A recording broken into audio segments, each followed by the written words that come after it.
जहां हम देख रहे हैं कुछ चुनिंदा स्टॉक्स जहां पर एक्शन है, इसमें टाटा केमिकल्स को भी जोड़ना चाहिए। रिलायंस पोस्ट रिजल्ट्स इम्पैक्ट दिखाते हुए और साथ ही दिव्यानी इंटरनेशनल के चार्ट्स पर भी एक नजर होनी चाहिए। टाटा केमिकल्स ऑलमोस्ट 1% के मूव्स यहां पर देखने को मिल रहे हैं।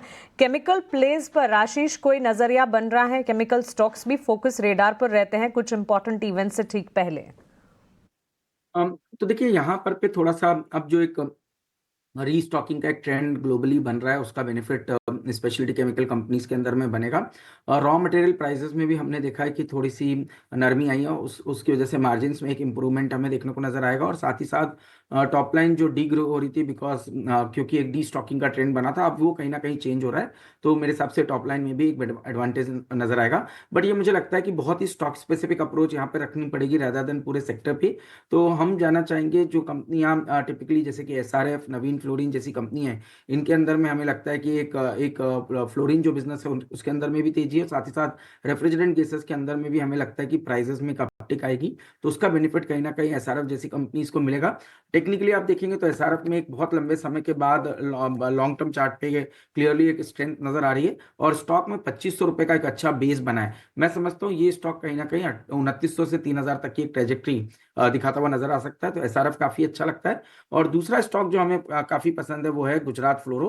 गुजरात फ्लोरो के अंदर में हमें लगता है कि जिस तरह से ये ईवी सेगमेंट के अंदर फोकस काफी कर रहे हैं, उसका बेनिफिट गुजरात फ्लोरो को क्लियरली नजर आएगा। एज अ डिस्क्लोजर ये स्टॉक हमारे पोर्टफोलियोज में भी है और मुझे लगता है 3600 पे एक अच्छा बेस यहाँ बन चुका है। और अपसाइड में मैं समझता हूँ 4200 4300 तक की एक अपसाइड कहीं ना कहीं गुजरात फ्लोरो के स्टॉक में देखने को नजर भी आ सकती है। ओके, गुजरात फ्लोरो पर फोकस है और आशीष की रिकमेंडेशन को बिल्कुल नोट डाउन कीजिएगा यहाँ पर। लेकिन साथ ही एयू स्मॉल फाइनेंस पर भी एक नज़र होनी चाहिए। कल हमने देखा था स्ट्रेंथ नज़र आई थी, कंपनी ने अच्छा बेस बनाया, 50 से 100 डीमा तक का सफ़र भी तय किया।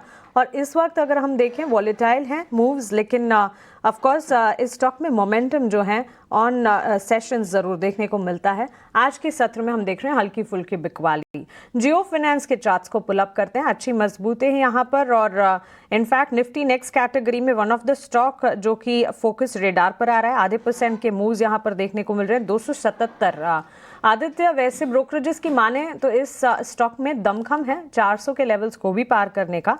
अभी बाजार में वॉलेटाइल मूव्स थे तो स्टॉक ने काफी वॉलेटिलिटी दिखाई, लेकिन जियो फाइनेंस पर आपका टेक? इस पे खरीदारी की सलाह फिलहाल नहीं दूंगा। मेरे हिसाब से इसका अभी डाउन ट्रेंड खत्म नहीं हुआ है।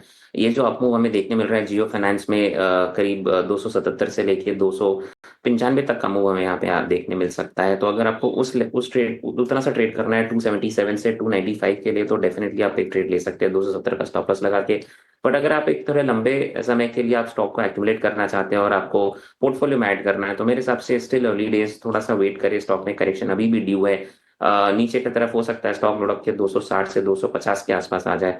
वो एक सही जोन रहेगा इसको एक्यूमुलेट करने के लिए। सो ट्रेडिंग बेट के लिहाज से डेफिनेटली एक लॉन्ग ट्रेड लिया जा सकता है 270 के आसपास का स्टॉप लॉस लगा के 295 का टारगेट। मुझे लगा 295 क्रॉस ना कर पाए स्टॉक शायद।